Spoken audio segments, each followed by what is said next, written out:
Hi friends, Antyodaya गृह योजनार तारीख आसी जाइए। तो प्रत्येक पंचायत रे केते जन लोक लेखाएं माने पक्का घर पाइबे ता मु आज आपण माननकु ए वीडियो माध्यम रे जणैबी। ता पूर्व चैनल रे नुआ करे आसीथिले चैनल को लाइक कर देबे एवं वीडियोटी भलो लागिथिले सब्सक्राइब कर देबे। तबे चलंते वीडियो को स्टार्ट करिनबा।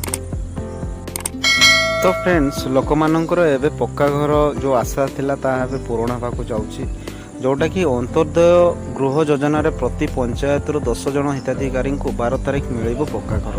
तो तानी जो अपडेट आसीछि देखंतु, खरा वर्षार मुंड बंचिबा पई आउ रहिबो नाही चिंता। प्रत्येक गरीबों को मुंड उपरे जेमिति पक्का घर रहिबो सेथि पई मोहन सरकार आमर करछन्ती अंत्योदय गृह योजना।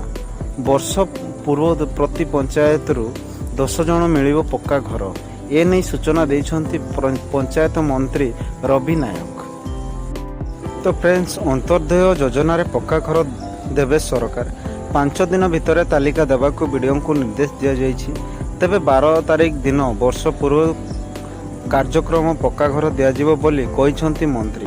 अंत्योदय घर योजना माध्यम समस्त मुंड को पक्का घर सुनिश्चित करिछि बीजेपी सरकार। एही योजना पाई 7,550 कोटी टंकार व्यय हेबा सहित 3 वर्ष भितर 2,25,000 पक्का घर जगाई देवार लक्ष्य रखा जाइछि।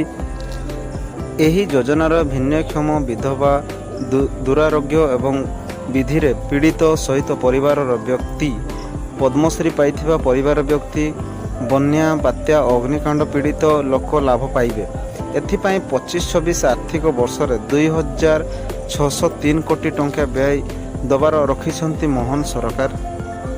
सूचना योग्य जे अंत्योदय गृह योजना अधीन रे आसंता 3 वर्ष रे अति कम रे 2,25,000 नूतन पक्का घर जगाई दियाजिबो बोली लक्ष्य रखिछन्ती मोहन सरकार। तो फ्रेंड्स, जानि पारले कौ तारीख रे आपण माननकु पक्का घर मिलिबो जो माने अंत्योदय रे रहिथिबे।